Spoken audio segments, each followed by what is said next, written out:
welcome to Peek Up the Aisle with me, Jenny from Night Ceremonies. This is my new feature, and we will be looking at a series of inspirational interviews with well-known household names and celebrities to give our couples a little sneak preview into what it was that they did on their big day.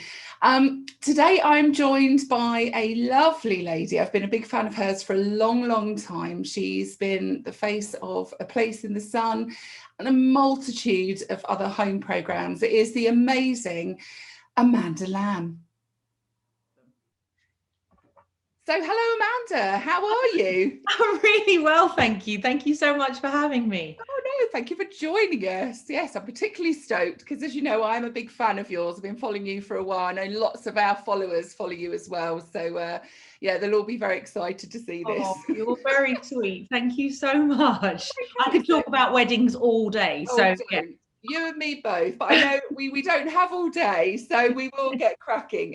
So obviously I've followed you right from your stint on A Place in the Sun and all of your subsequent fabulous home programmes. But if we're starting right back then, I mean, that was quite a life-changing moment for you, wasn't it? So I know it's where you met your lovely hubby Sean. So do you want to tell us a little bit about that?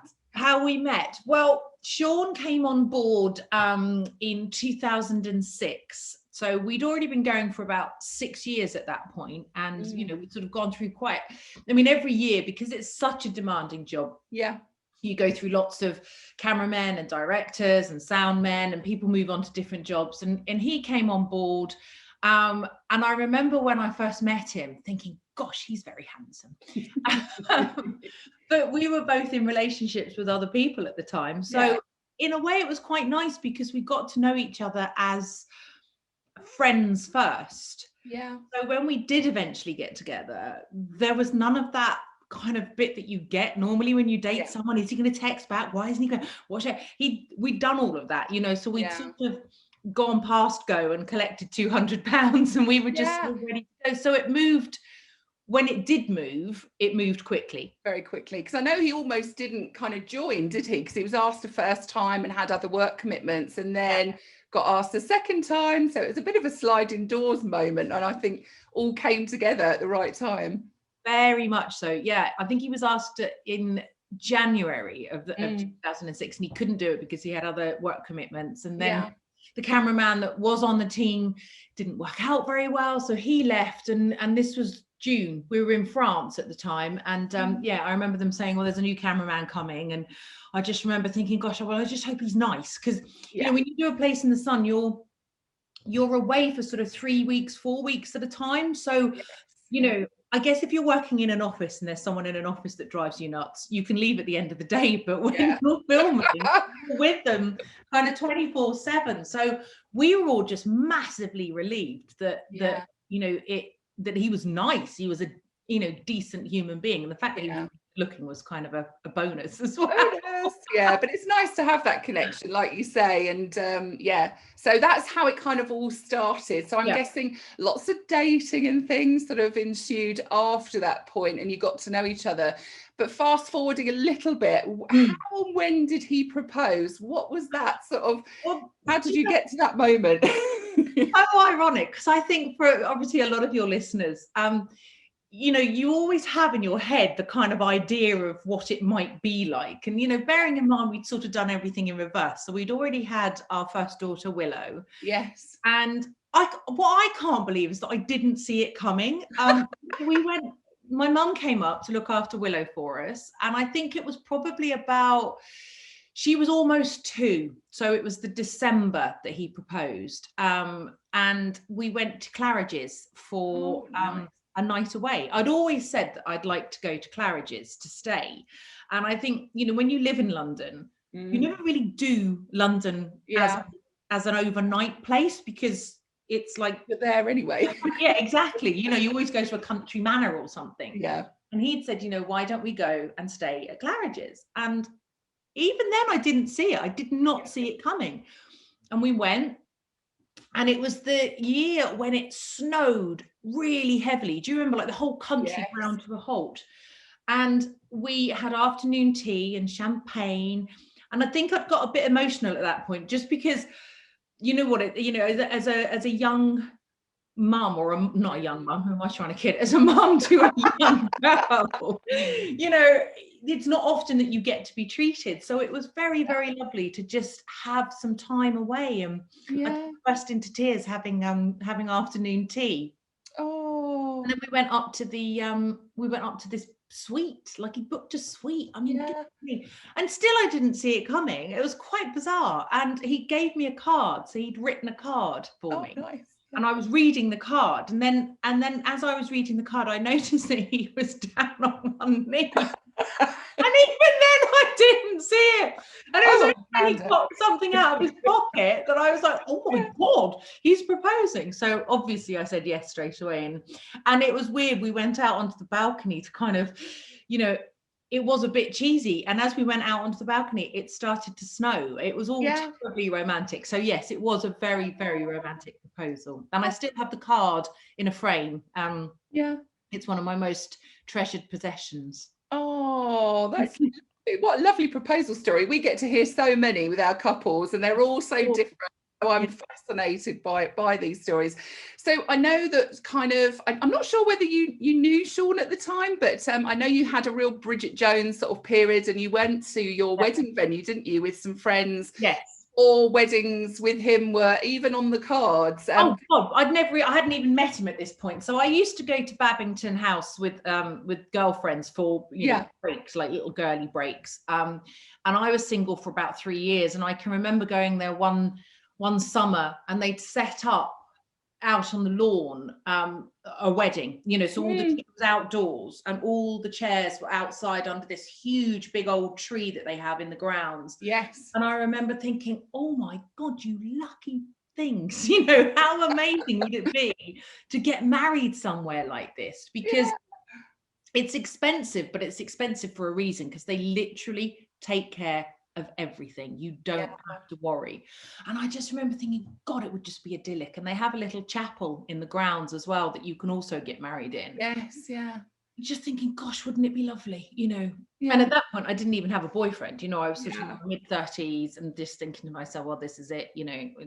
I am going to be Bridget Jones. I'm going to die surrounded by spider plants and cats. And, I'm kind of okay with that. I sort of made peace with it. But fast forward a few years later, and there I am.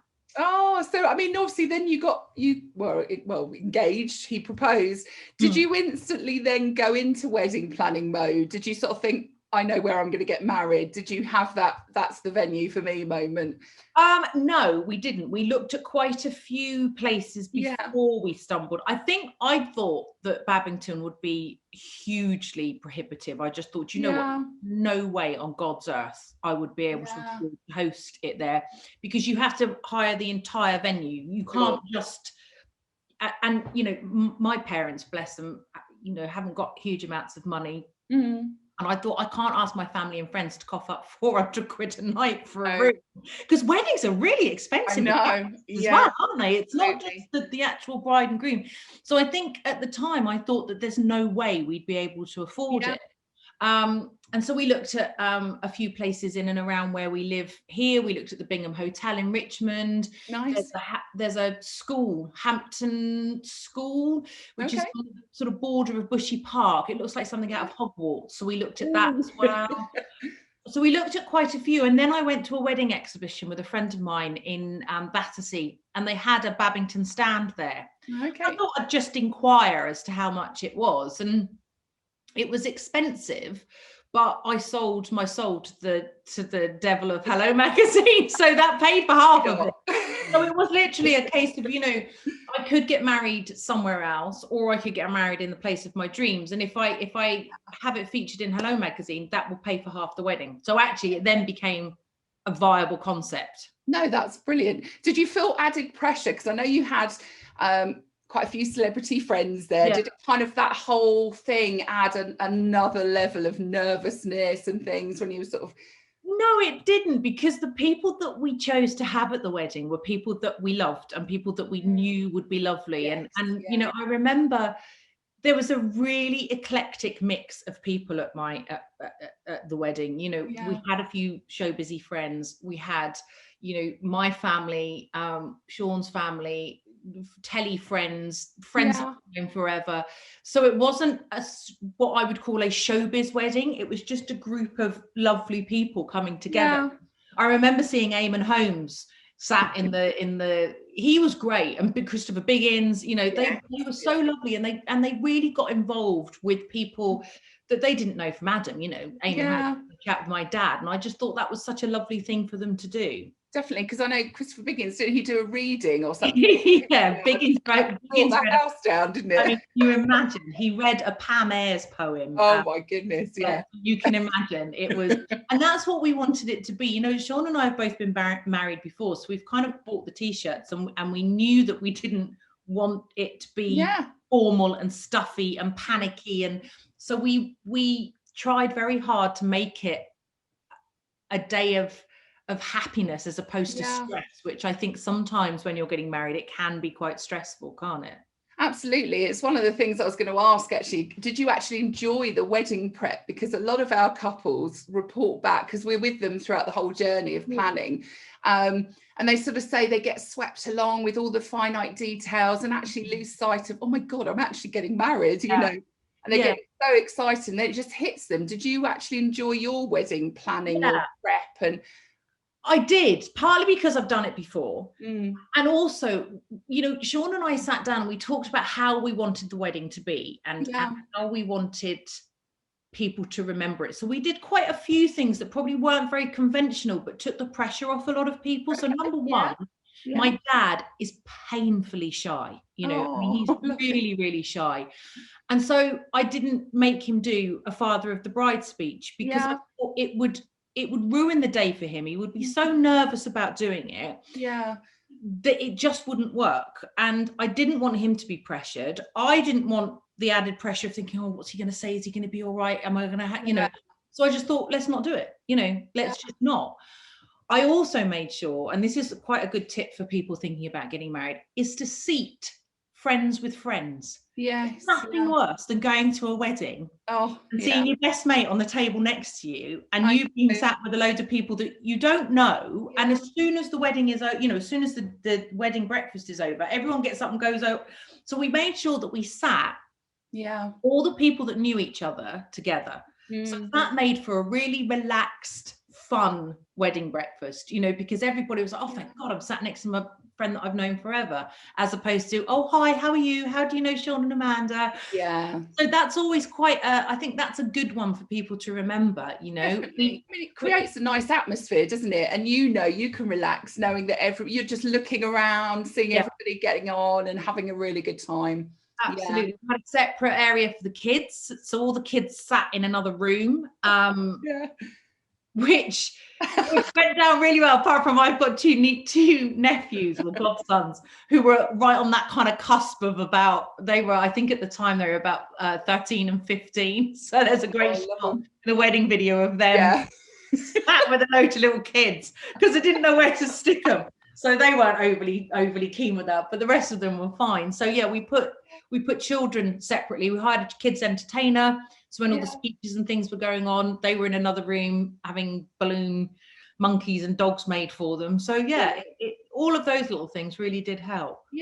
Oh, that sounds amazing. So I mean, going back to some of the details about your day, I mean, I've seen the pictures. I love your dress. I mean, I imagine that you would look back on that and just still love the whole ensemble. It's a lovely Suzanne Neville dress, wasn't it? I mean, it's just stunning. How do you still feel the same way about it? I do. I love it. And funnily enough, I got it out recently because I put it in the loft. The dress has got so many stories. I'll give you a couple of funny incidents, but I got it out of the loft last week actually to wrap it in proper tissue, because I'd sort of shoved it in the loft and not thought about it, and then thought, God, the last thing I want to do is get it out in 20 years time and find that it's all gone yellow. So I put some paper in a proper box, and so I did love it. But we did have a couple of slight disasters, or one near miss and one not miss.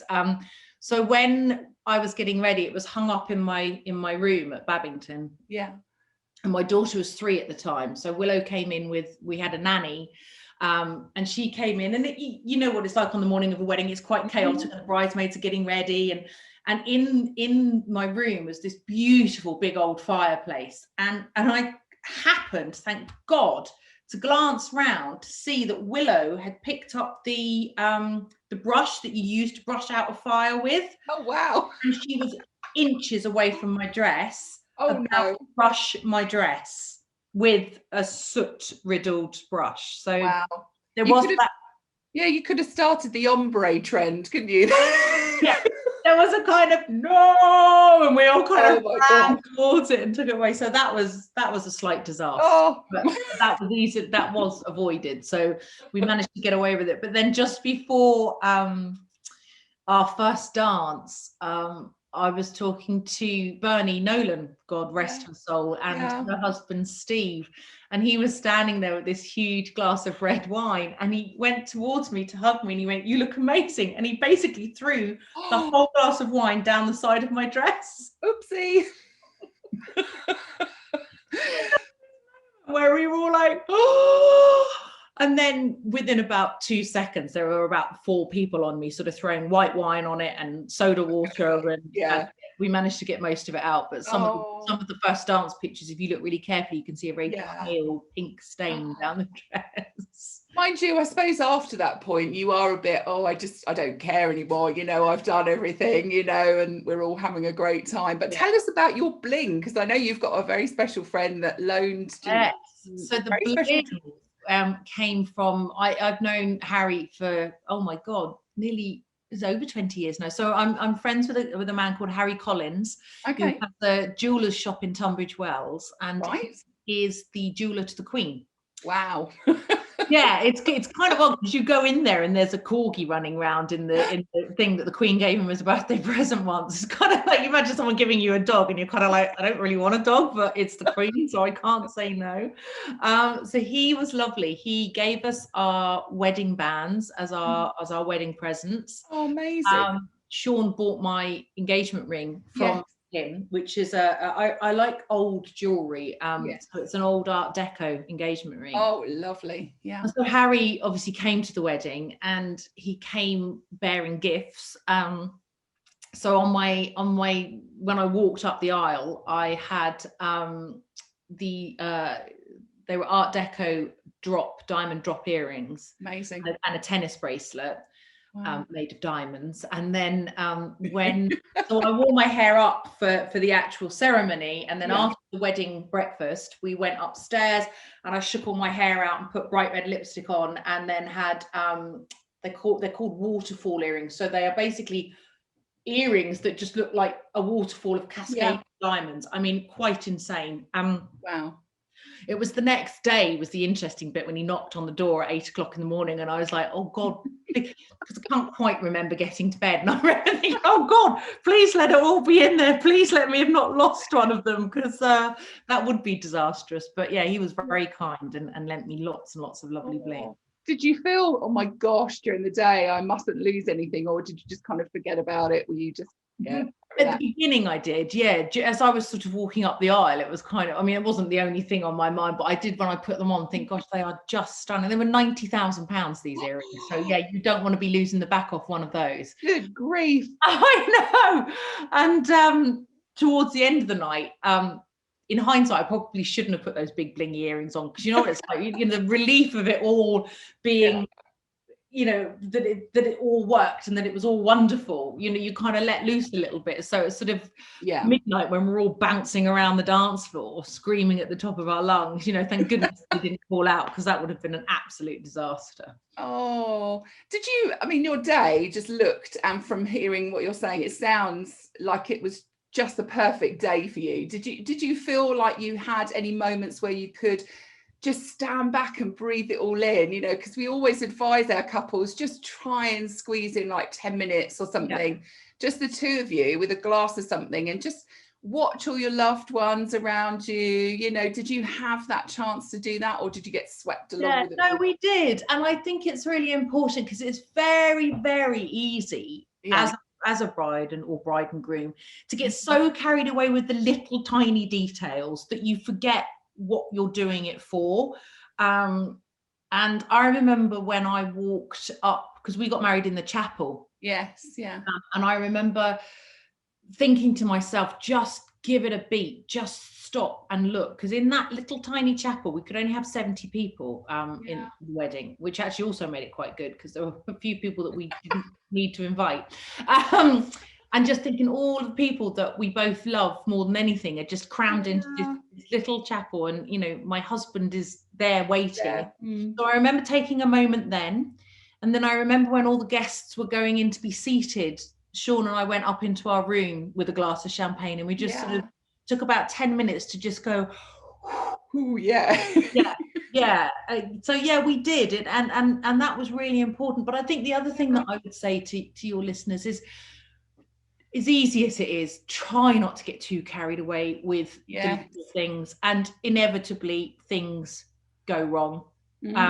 There was one classic example when I went to talk about having the flowers and things. One of the things that I wanted was, they had the company that did our flowers had these amazing vintage candelabras. They were beautiful. And so we decided that we were going to have those all along the tables and in the church as well. And I remember when I was in the church thinking, oh, where are the candelabras? That's odd, but not sort of paying much attention to it. And then going into the wedding breakfast, they weren't there. They'd forgotten to put them on the van. Oh, no. The things, you know.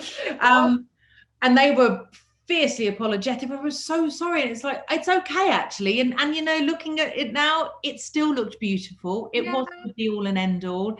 Absolutely. And you can get so carried away with the wedding favors and who's doing what and who's wearing what, and that you do lose sight of the important bits, and there will always be something that doesn't quite go according to plan, that you know, it's inevitable. You know, I was checking weather apps 6 months before the day, which was so stupid because it changes constantly. And you know, I woke up on the morning of our wedding and it was absolutely chucking it down, and I remember thinking, no, but then thinking, well, I can't do anything about it, and it did stop. You know, we came out of the church, it was cloudy when I went in, and when we came out it was brilliant sunshine. There's a bit on our video as you see us walking out of the church and then just looking up and going, oh, because all of a sudden there's blue skies, and there weren't when we went in. So that was rather lovely as well. That's the thing. I think people generally, I mean, it's human nature to a point, isn't it? You will obsess, you will stress about all these things. I just think, like you say, honing in on really what's important, and actually the reason you're doing it, it's about the two of you, it's about your family.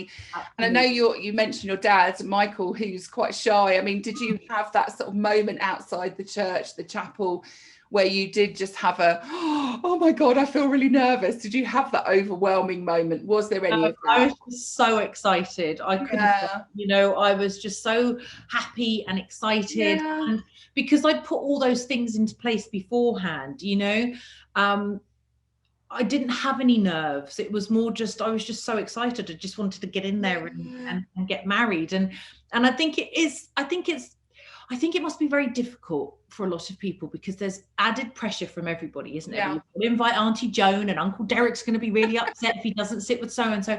And it can get quite political. It can get quite difficult, can't it? And I get that. And it is difficult. And it, you know, when the first time I got married, you know, God, I sound like Zsa Gabor, but it was very difficult because my parents had just got divorced, and I was very sort of, you know, I wanted a top table, and I didn't. And now I think back to that and I think, God, why did I do that? Why didn't I just let everyone sit where they wanted to sit, you know? So I think it's very important to take into account other people's thoughts as well. And it is difficult, and there is a tightrope, because you don't want to upset Auntie Joan, and Uncle Derek's going to do something, you know. But looking back on it now, I would say there's probably about 15, 20 people at our wedding that I probably wouldn't invite now. Yeah. And I kind of felt I had to, because I didn't want to upset people, but it is difficult. I think that's pretty common though across the board. I mean, we look back at our wedding photos and think life just changes, doesn't it? The dynamics of everything, becoming a family. I mean, you start mixing with different people and things like that. So I think, cutting through all of that pressure and doing something that feels comfortable for you as well, so that you can actually sit back in years to come and think, no, we did the right thing at the time. But I mean, it is so difficult. So I've got a few questions in like a little quick fire round, if you don't mind. Sure. Nothing too onerous. So imagine you were doing it all again to the same man, but you could kind of make some choices. Would you choose an indoor and outdoor wedding, do you think? Oh, it's so interesting, isn't it? Because in my head, I wanted an outdoor wedding. You know, we were going to have pony rides for the kids. Oh, lovely. All sorts. But the British weather is so difficult, isn't it? You know, we got married in the middle of May, you know, and 3 weeks before it was a heat wave. And then it was about 15 degrees on our wedding. So yeah, I think now I'd probably do it indoors in the winter with lots of, because then you know it's going to be cold. You know, so I would probably go for an indoor I mean, I would love a typical English summer wedding. Yeah, scones and jam on the lawn, but you know, I also don't want a soggy wet dress and freezing cold. So I think maybe a nice winter wedding would be rather lovely. That sounds good. We got married in mid-November, so again it took that whole pressure off. You just know it's going to be cold. Exactly. It was lovely and bright, which we didn't expect, so that was a bonus. So you start to then think you're kind of on, you're sort of keeping your expectations in check and thinking anything's then a bonus, isn't it? You know, the fact we got to go outside for photos was amazing. And it was clear blue skies but chilly. So I totally agree. Yes or no to a bride's speech? Because I think you did one, didn't you? I did. Yes, I like it. Well, you know, God, as you can tell, I like a chat. And I'd probably had a couple of glasses of champagne more than I should have done. So the old Dutch courage was off. But I did want to say, and equally, you know, Sean was terrified about making a speech. Mm-hmm. And so he did a nice sort of short, succinct one. And then I got up and waffled and did a bit more of one. But yes, to a bride speech, I think it's nice. But keep it short. Don't waffle on too much. And I think I've seen people that shoot from the hip quite a lot, even with their vows, and when they want to say their own vows, and they just kind of get lost, and the emotion takes over. And so keep it. Keep it short. Here's a good one: pets at wedding. I know you've got hamsters like we have, and I don't think we're about to set a trend with hamsters at weddings. But would you have pets at weddings if you had? I mean, pets and kids. Really no, to be honest. The thing is, right, when I get a wedding invite and it says no children, I'm like, yes, because hello babysitter. This is the thing, isn't it? It's like, I totally get why people would like, actually no, I don't. What am I talking about? I don't understand why people want to take their children to weddings, because kids are bored, they're not interested. You know, when we had family children only. And we did have a couple of people that didn't come because we didn't invite their children, but it was like, I can't fit them in for a start. And one of my friends phoned me and went, thank you. Thank you. I'm like, you're welcome. And she had a brilliant time. Pets, I don't know. I mean, I guess if you're obsessed with your pets, then stick a dicky bow on your dog and away you go. But it's just one more thing to worry about, isn't it? What if the dog does a poo halfway up the aisle? The hamster escapes. Do you know what I mean? It's like, let's take the stress out of it. Yeah, it'd be a nice you've been framed, 250 quid, thank you very much, wouldn't it? Yeah, it would. So I know you've changed your surname, haven't you, McGuinness? But you are still Amanda Lamb professionally. Any thoughts on that at all? Brides changing their names? Do you like the tradition of that? I adore my husband. I mean, he is the most incredible man, but I sort of wish I'd kept my own surname now. Because for me, it gets really confusing because for TV purposes, I'm still Lamb. Yes. On my passport, I'm Lamb because obviously people are booking flights for me for work. I don't want to get there and find they've booked me McGuinness. My driving license, I'm McGuinness. I haven't got a clue. So I phone up companies now to find out where my order's gone. And I'm kind of like, it's Amanda McGuinness. Or have you got Amanda Lamb? You know, so you should do one thing or the other. I don't have any set thoughts on whether you want to change your name or not. For me, I've just confused myself by having an identity crisis. So on that note, are you more of a traditional person or are you a throw the rule book out? What's your Where do you sit on that sort of scale with weddings? What's your... Quite important to us both, even though neither of us are hugely religious now. We were both brought up in religious families, and we went to church every week. So it was very important for us to actually get married in a church, surprisingly. And I guess we followed a fairly traditional wedding, you know, in terms of the way that the whole thing went. But then we threw in a few little surprises as well. I mean, one thing we did hire, which was great, and it's a good idea if anyone's thinking about doing it, is a photo booth. Yes. So we hired a photo booth, and then we had a guest book, and we got the guests to take pictures, put it in the book, and then write next to it. And that was lovely. I mean, you could see, like, towards the end, everyone was really no one's eyes were like looking at the handwritings, or but that was a lovely thing to do. We really enjoyed that. So traditional to a point, but we didn't have a top table, you know. We had 3 long trestle tables, so we kind of played about with tradition, and I think, you know, throw the rule book out if it's going to cause you stress.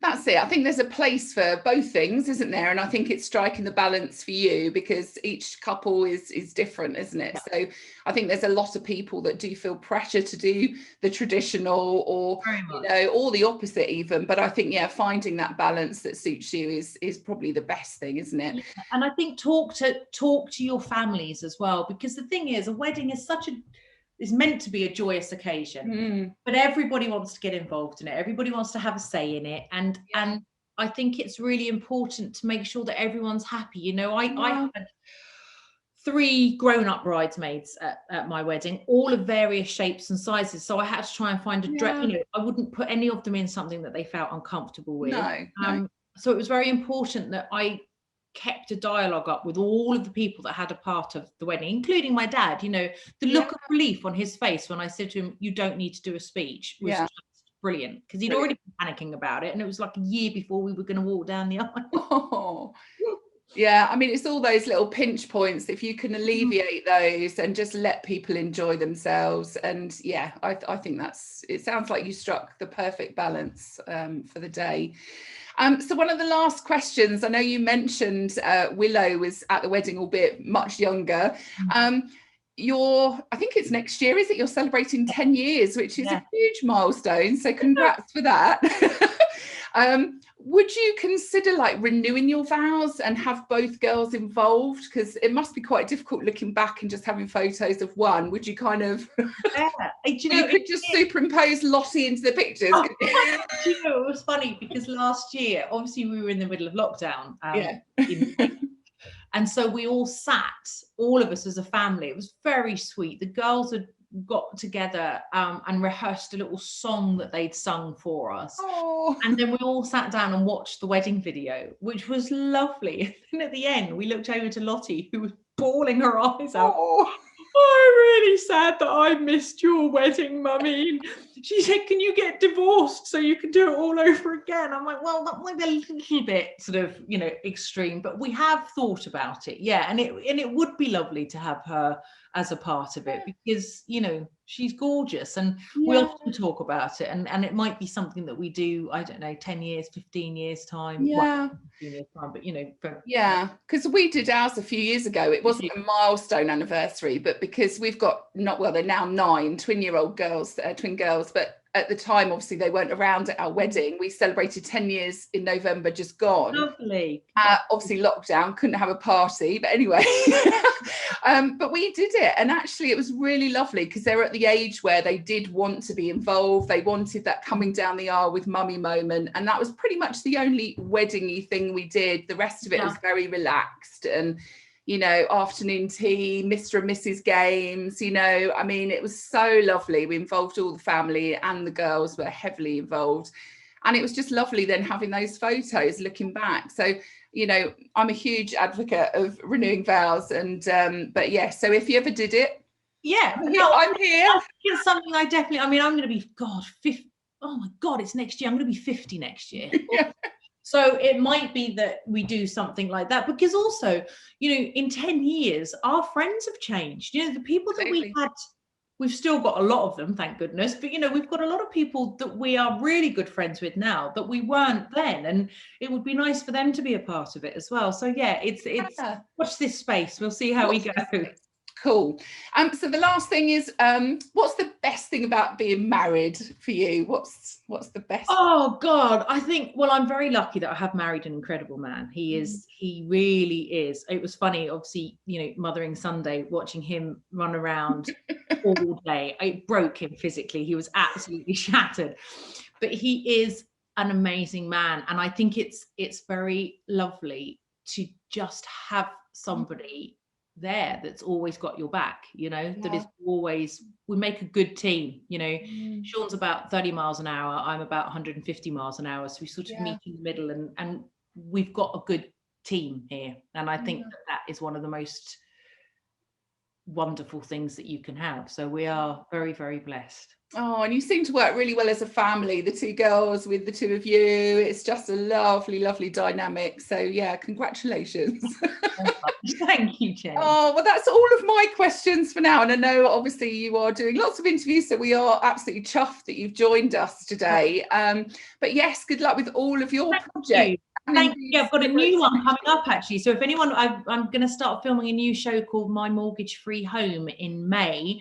So if anyone fancies living the mortgage-free dream, it would be lovely to have you on board. Yeah, it's been. We did it last year for Discovery Channel. Yes, and it was brilliant, really, really good fun, and it's been recommissioned. So it's such a good concept, isn't it? As well. I mean, who wouldn't? I mean, I think the answer is yes every time, isn't it? But yeah. It's a great project. So, but thank you very much, Amanda, for joining us, and lots of love, and we hope to see you soon. Thank you. Enjoy all your days. Everyone that's planning them, enjoy every second of them, and make the most of it, because they go so quickly. You turn around, that was like 12 hours, and it just whizzed by in a second. So enjoy every moment.